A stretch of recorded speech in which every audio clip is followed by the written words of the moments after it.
vendrá como ladrón en la noche. Vamos todos. Volveremos cantando.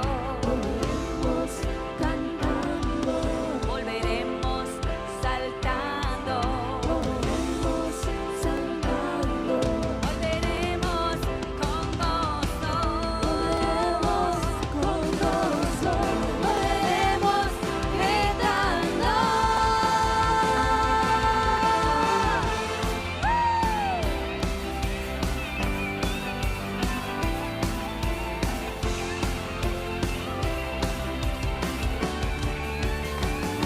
Y volveremos gritando, celebrando su victoria. Viene ya, mi amado. Cristo viene ya. Cristo viene ya. Cristo viene ya.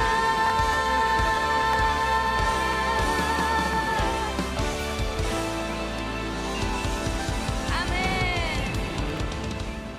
Cristo viene por nosotros. Hoy este domingo se conoce como el Domingo de Ramos. ¿Y por qué lo conocemos? ¿Por qué lo hemos puesto este nombre? Domingo de Ramos. O algunos le dicen Domingo de Palmas. ¿De dónde viene esta idea? ¿Por qué celebramos también este domingo? Usualmente dentro de la tradición cristiana, celebramos el Domingo de Ramos, luego Viernes Santo y terminamos con el Domingo de Resurrección. Pero ¿por qué la idea de celebrar un domingo antes, el Domingo de Ramos? ¿Cuál es el significado detrás de esta celebración? Tal vez lo conozcamos también como la entrada triunfal. Y cuando nosotros hablamos de la entrada triunfal, el nombre mismo nos está diciendo es una entrada triunfal, de victoria. Pero si nosotros miramos este domingo y bajo este título de la entrada triunfal, surgen estas preguntas. Tenemos que responder a estas preguntas. ¿Qué significa la entrada triunfal? ¿Quiénes son los beneficiados de una entrada triunfal? ¿Quién es el centro de este evento? Y vamos a tratar de responder a estas preguntas. ¿Quiénes son los beneficiados? ¿Qué significa la entrada triunfal? Y también cuál es el centro de este evento. Hay tres relatos acerca de Domingo de Ramos o entrada triunfal. Y nos vamos a enfocar en Mateo, en el Evangelio según San Mateo, en el capítulo 21. Mateo capítulo 21. Ahí vamos a encontrar el relato de parte de Mateo,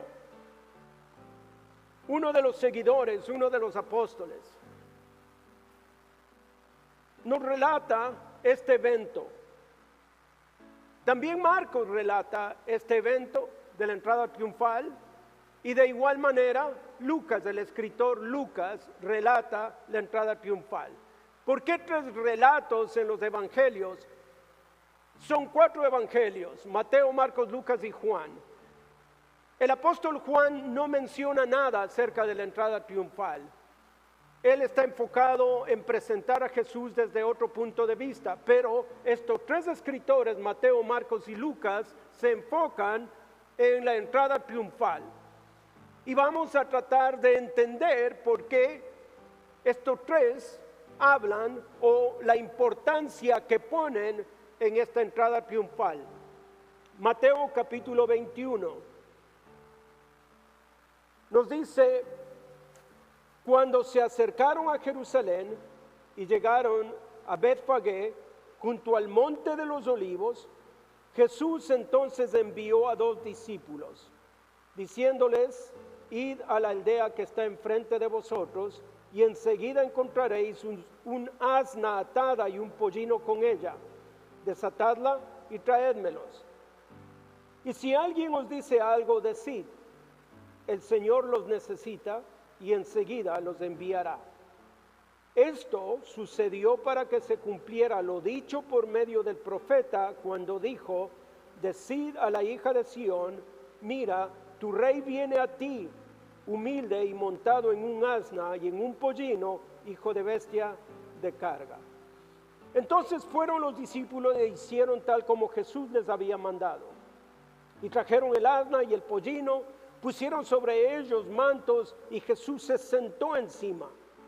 La mayoría de la multitud tendió sus mantos en el camino y otros cortaban ramas de los árboles y las tendían por el camino.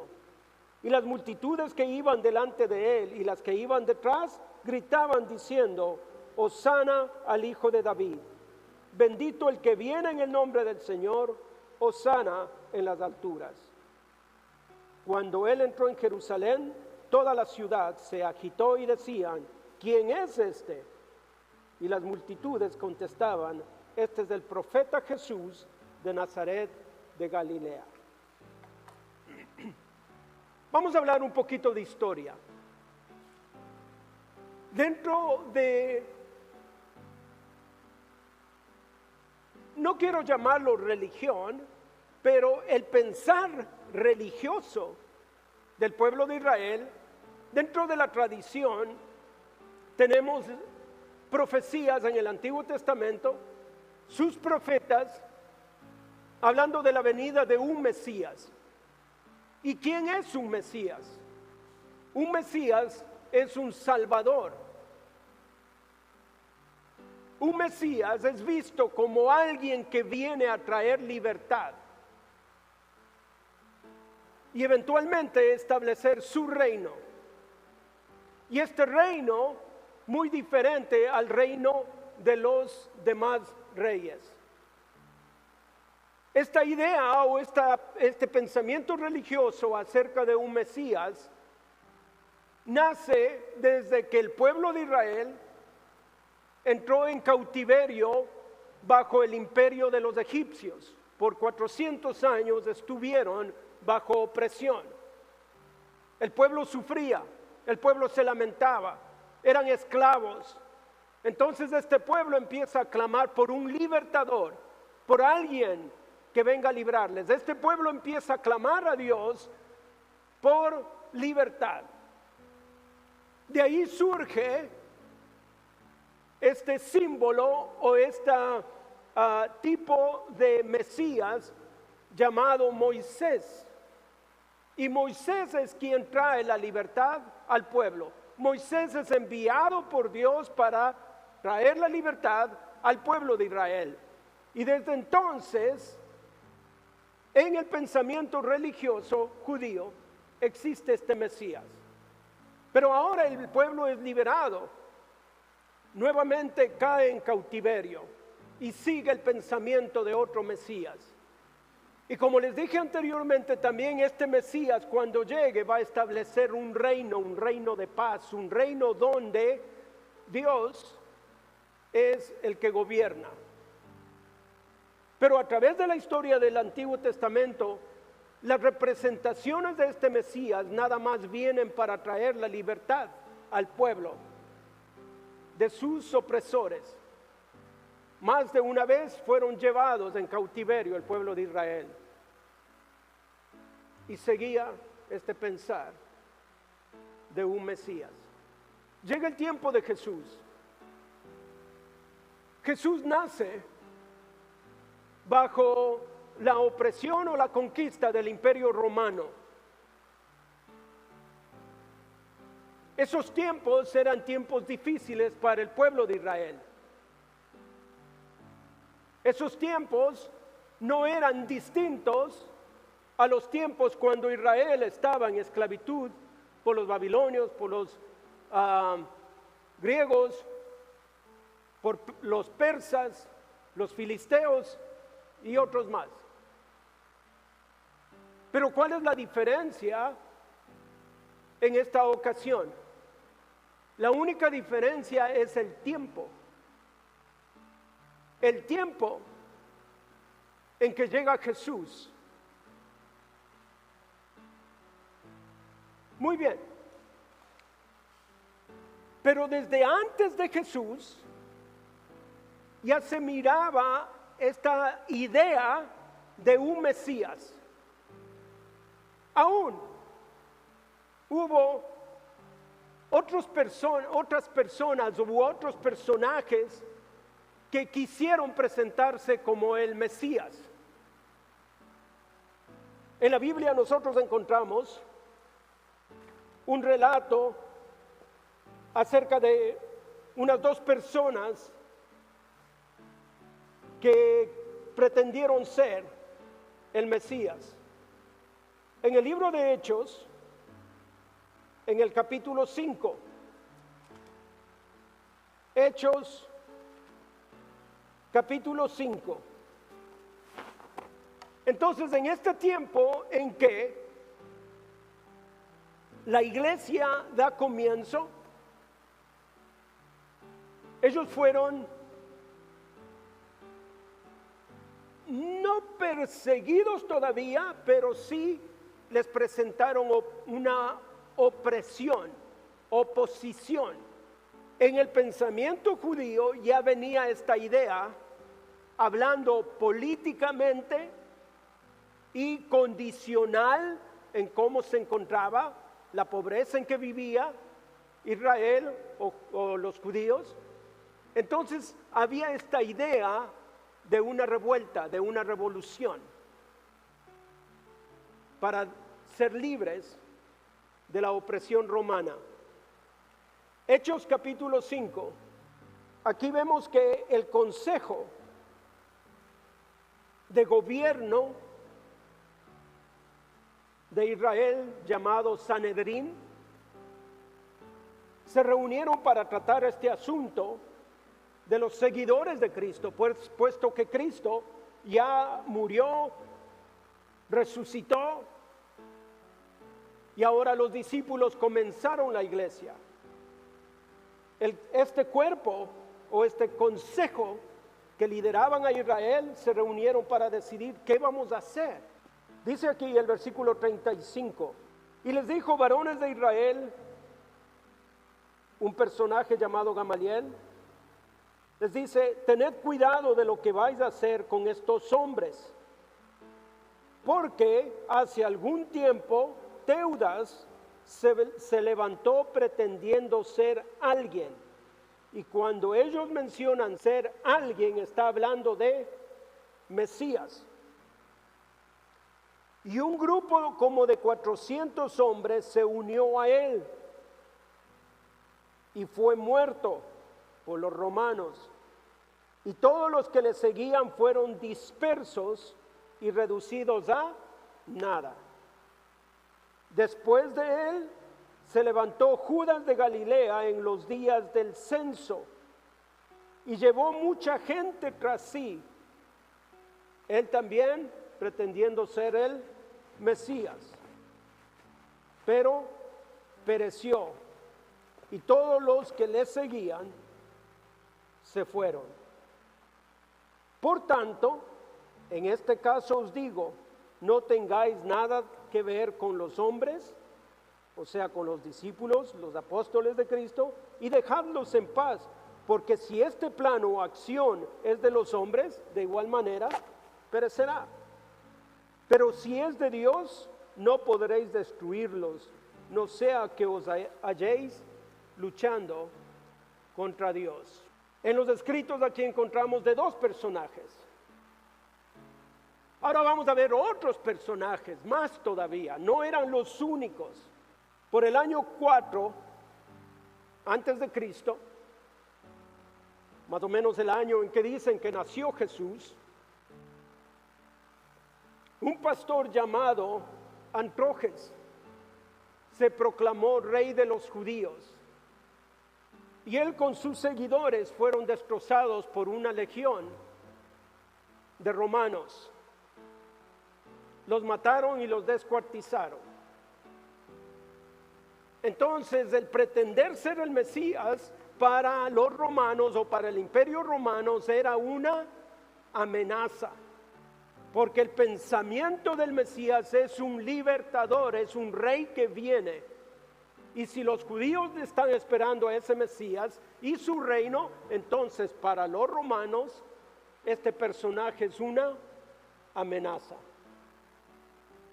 Después un tal llamado el egipcio, un líder carismático, se levantó con un pequeño ejército, vino los soldados romanos, lo tomaron prisionero y le cortaron el pelo. Ah, ¿verdad que no esperaban eso? Le cortaron la cabeza. Dijeron, si le cortamos el pelo le va a crecer otra vez. Pero si le cortamos la cabeza, asunto solucionado. ¿Cómo responde el Imperio Romano? Después de él, se levantó otro llamado, el samaritano. Dijo ser el Mesías y tenía seguidores. Poncio Pilato lo tomó y lo crucificó. Están en la historia del pueblo judío y también de los anales romanos.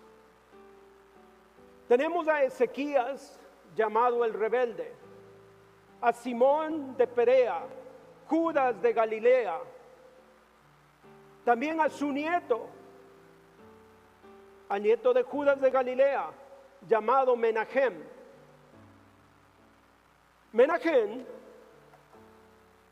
cuando él se levanta, y estoy ahora nombrando estos que se levantaron después de Jesucristo, ya que Jesucristo fue crucificado y resucitado, continuaban levantándose Mesías y vamos a explicar del por qué. Menahem, por el año 65 a 67 después de Cristo, un rebelde que se levanta en contra del Imperio Romano, a quienes se les conocía como sicaris. Estos sicaris, la fama que tenían era de que usaban dagas, y cuando querían matar a personas entre la gente, se mezclaban y muy rápidamente les cortaban el cuello y desaparecían. Entonces el pueblo los miraba como que era un grupo que iba a traer la libertad para Israel. Menahem, siendo el líder de ellos, logró por un corto de tiempo sacar a los romanos de Israel. Una vez que él empezó a celebrar la victoria junto con los soldados o el ejército del templo, después él se vistió de púrpura y fue al templo en Jerusalén a celebrar la victoria y a proclamarse como el Mesías. Pero los soldados del templo, al reconocer que era una blasfemia, lo mataron. No fueron los romanos, fueron sus propios judíos que lo mataron. Dentro de la tradición judía sabían específicamente las características que un líder llamado Mesías tenía que poseer. Después de él se levantó otro, Simón hijo de Giora y Simón de Cocpa. Por el año 70 se levanta una revolución. ¿Por qué? Porque nuevamente, después de que Menahem lo mataron, regresó el Imperio Romano y tomó control de Jerusalén.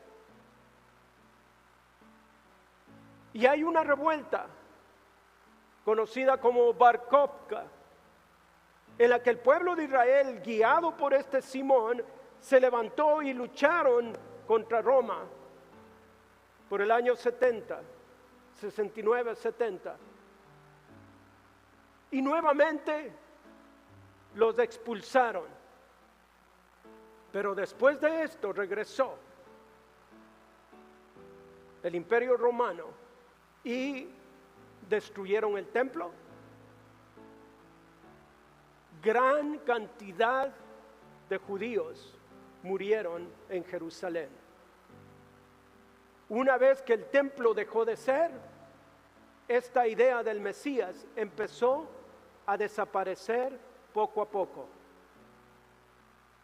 Pero hasta el día de hoy, en el pensamiento religioso de ellos, todavía está la idea de este Mesías. Ahora, en su pensamiento religioso ha ido cambiando esta idea, y ahora ellos dicen, este Mesías se puede aparecer en tiempos de necesidad, cuando Israel necesite la ayuda, la intervención de un líder. Y será un Mesías para esa época, para ese tiempo. Porque la idea del pensamiento religioso judío es de que el pueblo de Israel ha sido levantado por Dios para preparar este reino para cuando venga el Mesías y lo tome y gobierne el mundo. Entonces Israel es visto como aquellos que van a preparar el reino. Pero ahora veamos lo que la Biblia nos cuenta acerca de la entrada de Jesús.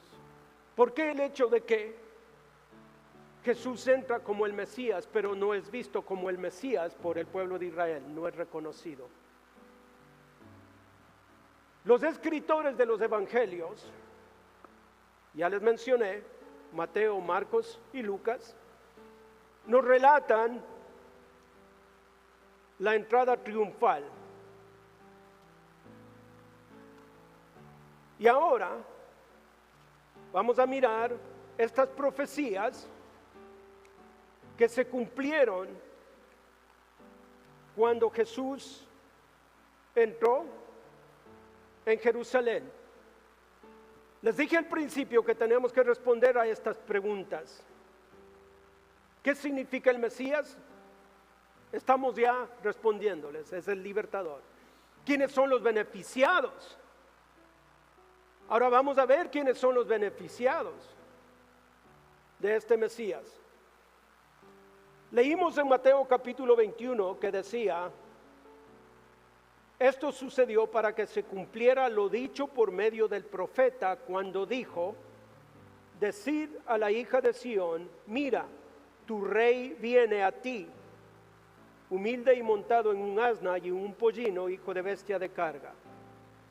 Ahora vamos a ir al Antiguo Testamento y vamos a buscar en el libro de Isaías. Isaías capítulo 62. Isaías capítulo 62. El profeta, inspirado por Dios, trae estas palabras. Y en estas palabras nosotros encontramos los beneficiados. Dice así, por amor de Sión no callaré, y por amor de Jerusalén no me estaré quieto hasta que salga su justicia como resplandor y su salvación se encienda como antorcha. Por amor de Jerusalén, hasta que salga su justicia como resplandor y su salvación se encienda como antorcha. Les presenté la historia, entonces ahora es el tiempo en que Jesús se manifiesta y entra. Lo que hace a esta entrada, o Domingo de Ramos, o entrada triunfal, o el hecho de que Jesús entró a Jerusalén, lo hace especial. ¿Es primera vez que Jesús iba a Jerusalén? No es primera vez. Hablamos de que Jesús Su ministerio más o menos fue de 3 años a 3 años y medio. En esos tiempos entró a Jerusalén. Antes de que Jesús comenzara su ministerio a los 30 años, Jesús viajaba a Jerusalén, porque la costumbre de los judíos era ir a Jerusalén o por lo menos viajar una vez al año al templo. No sé si ustedes se acuerdan en el relato en que María y José fueron a Jerusalén cuando Jesús tenía 12 años y él se perdió y andaban buscándole, iban de calle en calle, entraban en los juegos de video a ver si por ahí estaba jugando Jesús, no le encontraban y cuando ya se regresaban dijeron, ¿dónde se metería este chamaco? Iban, Chuy, Chuy, Chuy, no contestaba. Hasta que regresaron y le encontraron en el templo discutiendo o argumentando con los sacerdotes. No era primera vez, él sabía, él conocía exactamente. Pero ¿por qué esta vez, esta ocasión es única? ¿Por qué es especial? ¿Qué la hace especial? Entonces, miramos aquí en Isaías capítulo 62, versículo 2, entonces verán las naciones tu justicia y todos los reyes tu gloria, le dice acerca de Jerusalén, y te llamarán con un nombre nuevo que la boca del Señor determinará. Serás también corona de hermosura en la mano del Señor y diadema real en la palma de tu Dios. Nunca más se dirá de ti abandonada, ni de tu tierra se dirá jamás desolada, sino que te llamará mi deleite está en ella, y a tu tierra desposada, porque en ti se deleita el Señor, y tu tierra será desposada. Porque como el joven se desposa con la doncella, te desposarán tus hijos. Y como se regocija el novio por la novia, tu Dios se regocijará por ti. Sobre tus murallas, oh Jerusalén, he puesto centinelas. Está hablando de los sacerdotes. En todo el día y en toda la noche jamás callarán. Los que hacéis que el Señor recuerde, no os deis descanso. Les está hablando a los sacerdotes para que continúen en intercesión por este día. Ni le concedáis descanso hasta que la restablezca. Ni le concedáis descanso a quien, a Dios. Sigue insistiendo, sigue orando, pídele a Dios, les dice a los sacerdotes, hasta que Dios restablezca a esta ciudad. El Señor ha jurado por su diestra y por su fuerte brazo, nunca más daré tu grano por alimento a tus enemigos, ni hijos de extranjeros beberán tu mosto, porque él por el cual tú trabajaste. Pero los que cosechen lo comerán y labrarán y alabarán al Señor. Y los que lo recolecten lo beberán en los atrios de mi santuario. El versículo 10 dice, pasad, pasad por las puertas, abrid camino al pueblo, construid la calzada, quitad las piedras, alzad estandartes sobre los pueblos. He aquí, el Señor ha proclamado hasta los confines de la tierra. Decid a la hija de Sión, he aquí tu salvación viene, he aquí tu galardón está con él y delante de él su recompensa. Ese día donde dice, he aquí tu salvación viene, he aquí su galardón está con él y delante de él su recompensa. ¿Quién es? ¿Quiénes son los que se benefician con la entrada de este Mesías? El pueblo de Israel. Entonces Isaías 62 habla de los beneficiados. Más Zacarías, que está más adelante, Zacarías capítulo 9. En cambio aquí, en los escritos de este profeta, Zacarías, en el capítulo 9, Ahora vemos que aquí se enfoca y dice, regocíjate sobremanera, hija de Sión. Da voces de júbilo, hija de Jerusalén. He aquí, tu rey viene a ti, justo y dotado de salvación, humilde, montado en un asno, en un pollino, hija de asna. Lo vuelvo a leer por si acaso, para que no les quede duda de que qué. Regocíjate sobremanera, hija de Sión. Da voces de júbilo, hija de Jerusalén. He aquí, tu rey viene a ti, justo y dotado de salvación, humilde, montado en un asno, en un pollino, hija de asna. Entonces, ¿por qué fue diferente la entrada de Jesús en ese día? ¿Por qué no lo tomaron los romanos y le mataron cuando él entró a Jerusalén como hicieron con los otros? A pesar de que aquí nos relata Mateo, Marcos y Lucas, el versículo 9 donde estamos, Mateo capítulo 21, cantaban y decían, Hosana al hijo de David. Al ellos mencionar Hosana al hijo de David, desde ya le están relacionando como un rey, porque la promesa es de que de la descendencia de David vendría el Mesías. Y al el pueblo empezar a cantarle Hosana al hijo de David, bendito el que viene en el nombre del Señor, Hosana en las alturas. ¿Cuál es la diferencia? ¿Por qué el pueblo romano o el imperio romano, los soldados no se alborotaron? Porque en la profecía que leímos de Zacarías, dice que entraría en un tanque de guerra, vestido como general, o tal vez como Napoleón, en un caballo grande, blanco, hermoso, como cuando iba algún representante importante del gobierno, ya sea romano, iba a visitar alguna ciudad o algún pueblo o alguna aldea. Delante de él iba una corte donde iba abriendo el camino y proclamando, el procónsul ha llegado a vosotros, oh hermanos, amigos, lo que sea. Delante de ellos iba toda una corte que presentaban a esta autoridad.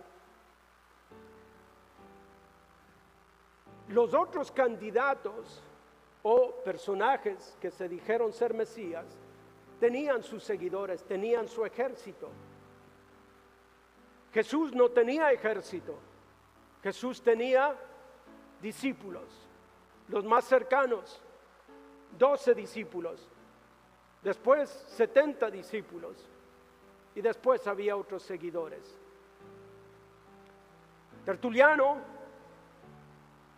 en sus escritos de su historia de Roma, él menciona y dice, en cierta manera como de burla y caricatura, dice, había un hombre llamado Jesús que predicaba por Galilea, invitando a la gente a que se le uniera para su reino.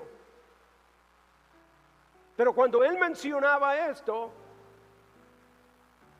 lo presentaba como una comedia donde todos los que le seguían eran cojos, eran mancos, eran leprosos, eran ciegos, eran sordos, y quién sabe si estaríamos nosotros ahí. Entonces, el Imperio Romano, ¿qué amenaza veía en este hombre? Ninguna.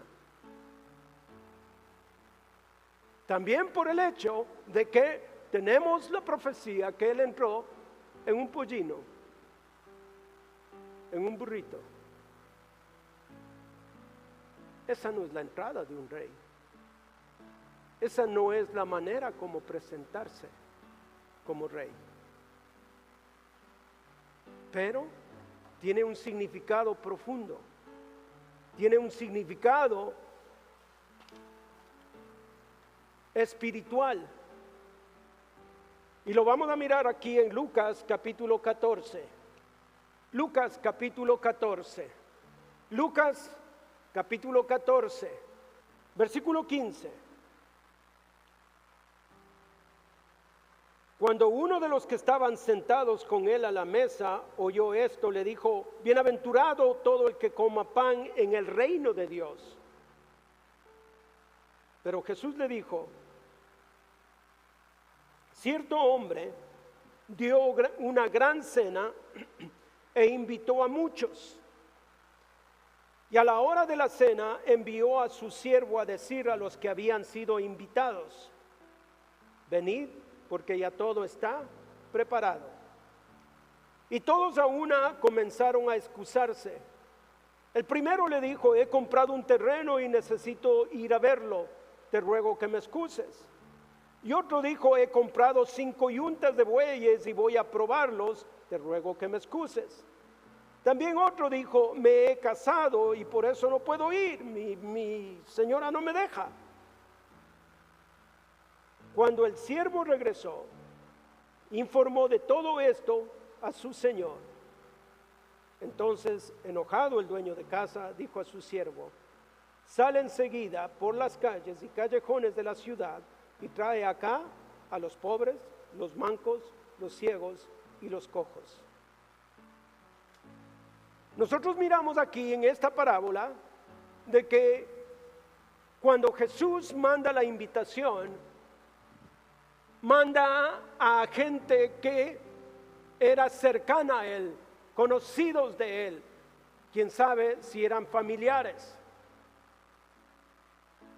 Pero al ver que sus familiares, amigos, conocidos rechazaron, ahora dice a los siervos: vayan y traigan a todos los que encuentren. Ahora, ¿quiénes son los beneficiados también? Jerusalén era beneficiada, pero por su ceguera espiritual, por su apatía espiritual, por su enfriamiento espiritual, rechazaron a su Mesías, o no les gustó como entró en un pollino. Y dijeron: este es el Mesías, no creo. Ahora dice: vayan y recojan a todos los que están en necesidad. Entonces nosotros somos los beneficiados de esta entrada triunfal. Porque ellos lo negaron, lo rechazaron. Ahora nosotros recibimos la bendición y espero que la recibas. Y el siervo dijo: Señor, se ha hecho lo que ordenaste y todavía hay lugar. Entonces el Señor dijo al siervo: sal a los caminos y por los cercados y oblígales a entrar para que se llene mi casa.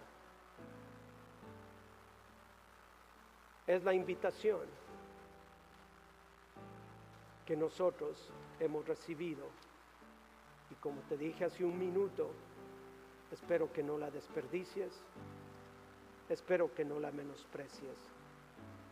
Ahora, hay otro asunto mucho más importante.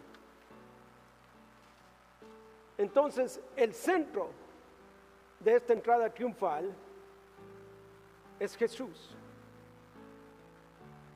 Ya vimos los beneficiados, ahora vamos a ver el centro. ¿Y qué es lo que significa? Marcos capítulo 10. Aquí hay un evento donde hay un ciego y Jesús está pasando por ahí. Y este ciego ha de haber escuchado toda la conmoción de la gente el ruido, el mariachi, no sé si habría, pero ahí va pasando Jesús. Lo que me gusta de este ciego es que no era sordo. Versículo 46 dice: entonces llegaron a Jericó, y cuando salía de Jericó con sus discípulos y una gran multitud en medio de él, un mendigo ciego llamado Bartimeo, el hijo de Timeo, estaba sentado junto al camino. No crean que el escritor Marcos, nada más para usar el lapicero que estaba usando y se le acabe la tinta, puso el nombre del ciego y el papá. No, aquí hay algo. No es cualquier ciego. No es como alguien desconocido, es una persona dentro del pueblo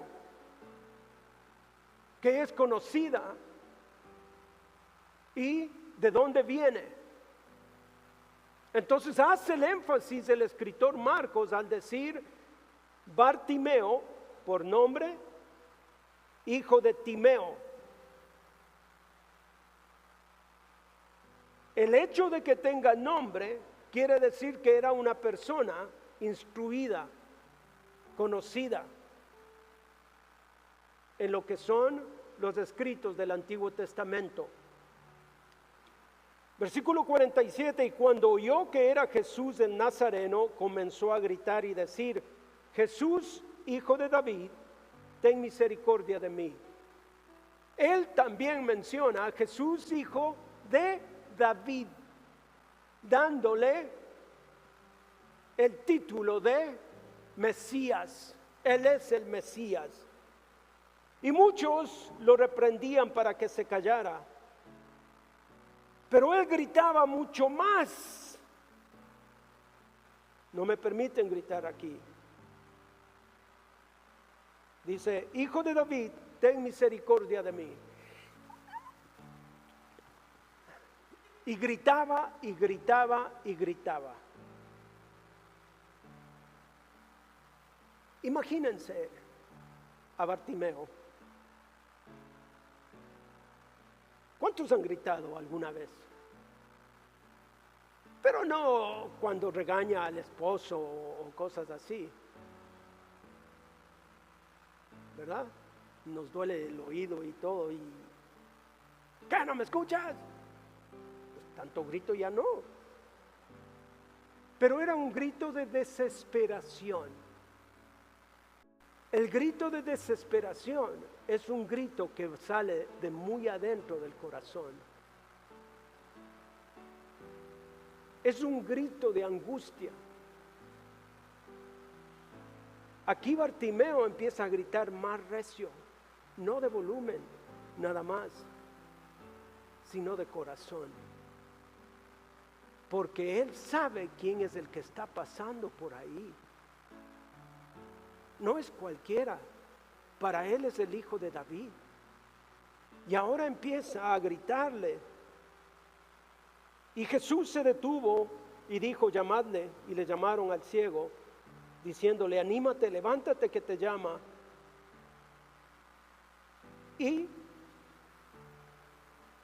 arrojando, ¿qué cosa? Su manto, se levantó de un salto y fue a Jesús. Y dirigiéndose a él, Jesús le dijo: ¿qué deseas que haga por ti? Y él le dijo: maestro, que reciba la vista. Y le dijo: tu fe ha abierto tus ojos. Es por fe que nosotros recibimos al Mesías. Es por fe que nosotros ahora hemos recibido la vista.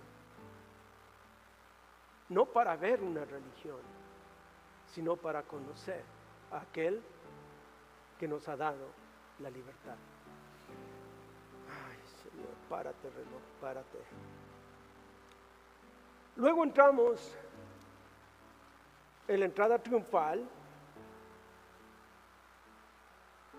en el versículo 15, después de la entrada triunfal, dice, llegaron a Jerusalén y entrando Jesús derechito al templo, comenzó a echar fuera a los que vendían y compraban en el templo. Volcó las mesas de los cambistas y los asientos de los que vendían las palomas. Regresamos otra vez a la historia. Estoy contándoles para que les dé hambre y así salgan de aquí y digan, la comida con hambre sabe más. Ok. Pero platicaba con algunos de ustedes y me dijeron que venían ya desayunando, entonces tengo que demorarme un poquito más para que les dé hambre. Estamos hablando de la última semana del ministerio de Jesús, cuando sucede la entrada triunfal. La última semana. En las otras ocasiones Jesús iba al templo, ofrecía todo como buen judío, listo. Pero en esta ocasión Él hace algo diferente, que Dios instituyó a través de Moisés cuando libró al pueblo de Israel de Egipto, cuando los sacó y les dijo, cada año me van a celebrar esta fecha. Celebración del perdón, celebración de la libertad, Pascua. Es la última semana. Como les dije yo, los judíos, ellos tenían por lo menos que una vez al año ir al templo, ya sea si vivían en Belén, en Galilea, en Samaria o donde sea, tenían que viajar a Jerusalén por lo menos una vez al año. Los que vivían en el exilio fuera de Jerusalén, que habían salido, o los que allá ya en Grecia y los lugares de alrededor, Mesopotamia y donde quiera que estuvieran, hacían una vez al año un viaje a Jerusalén, al templo, a ofrecer sacrificios. Durante esa semana, 24 horas al día ofrecían sacrificios. 24 horas al día quemaban incienso. ¿Cuántos han visitado alguna vez alguna carnicería, especialmente donde están, ustedes saben, cortándoles? ¿Se pueden imaginar el olor en el templo? 24 horas al día ofreciendo sacrificios. Ha de haber sido el olor, pero ni aún el incienso que quemaban todo el tiempo no ha de haber sido suficiente. Jesús no tiene problema con eso, porque fue instituido en la ley, los sacrificios. Lo que Jesús tiene problemas con esto. ¿Quiénes están a cargo del templo? Los sacerdotes. Y el cuerpo de consejeros llamados Sanedrín que gobernaban Jerusalén. Ahora yo vengo desde fuera de Jerusalén y tengo que ofrecer un sacrificio. Como mi señora me conoce, me dijo, tienes que llevar un buey porque una palomita no va a justificar todo lo que tú eres. Ahora, ¿qué voy a hacer? ¿Traer el buey todo el camino? Yo pienso que más fácil es si yo voy al templo y lo compro ahí. Porque en el avión no me van a dejar subir con el buey. Van a decir, Señor, usted se queda, el buey va. Les digo, no, pero yo voy. Por eso hablamos del otro buey que se queda, pero usted va. Entonces, ahora fíjense, cuando llegan al templo, ¿quiénes están vendiendo los sacrificios? ¿Quiénes están vendiendo, más bien dicho, los animales para el sacrificio? Son los comerciantes. ¿Y para quiénes trabajan los comerciantes? Para los del templo. ¿Y quiénes son los que están a cargo del templo? Entonces había una mafia, había una corrupción dentro del templo. Que cuando ellos llegaban y la moneda que se usaba dentro del templo es el siclo. En hebreo shekel o shekel. Nosotros lo leemos aquí como el siclo. Entonces ellos, yo vengo de fuera, traigo mis pesos mexicanos y cuando llego allá para comprar me dicen tienes que cambiarlo a la moneda del templo. Y cuando nosotros hacemos eso, ¿qué pasa? Nos cobran por la transacción. ¿Quién gana? Entonces una parte se lleva el mercader, otra parte se llevan los del templo y así. A tal punto que el sacerdote, el sumo sacerdote, era tanta la corrupción que este sumo sacerdote tenía todo lo que él quisiera. Estamos hablando de miles de personas que llegaban al templo en la Pascua. ¿Cuántos miles de sacrificios o animales tenían ahí para vender? ¿Cuánto dinero no hacía el templo en esas fechas? Con razón no reconocieron a su libertador. Lo primero que hace Jesús es entrar al templo y botar todo esto. Y decirles ahí, y enseñaba diciendo, escrito está, mi casa será llamada casa de oración para todas las naciones, pero vosotros la habéis hecho cueva de ladrones. Wow. Bastante fuerte. Pero porque eso sucedía. El profeta, Dios hablando al profeta, les dice, este pueblo de labios me honra, pero su corazón está lejos. El contexto espiritual de la entrada triunfal de Domingo de Ramos es el hecho de que Él viene a traer libertad a nuestro corazón, a nuestro espíritu, para que no alabemos y hablemos de Dios de labios para afuera, sino que del corazón expresemos nuestra gratitud, nuestra adoración, nuestro agradecimiento a Dios. Que ahora cuando nosotros venimos al templo a adorarlo, lo hacemos con el corazón, no nada más por algo que tenemos que hacer. Jesús fue muy directo. La entrada triunfal es llegar al templo a purificarlo,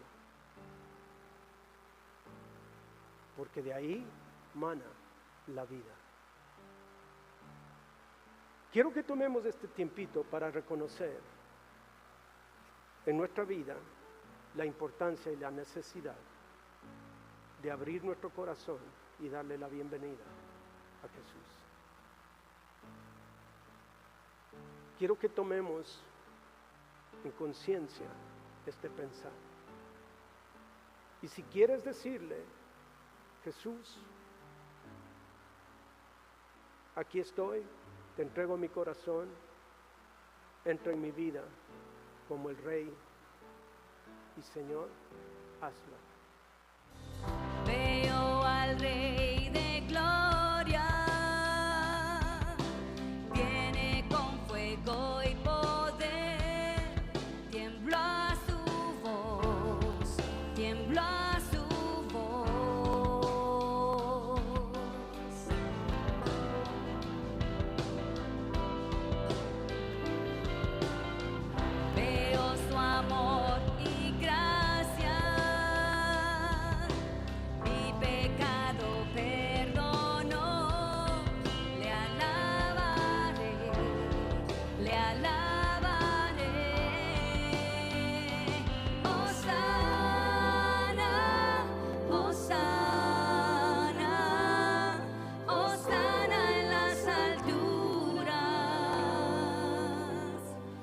hermosa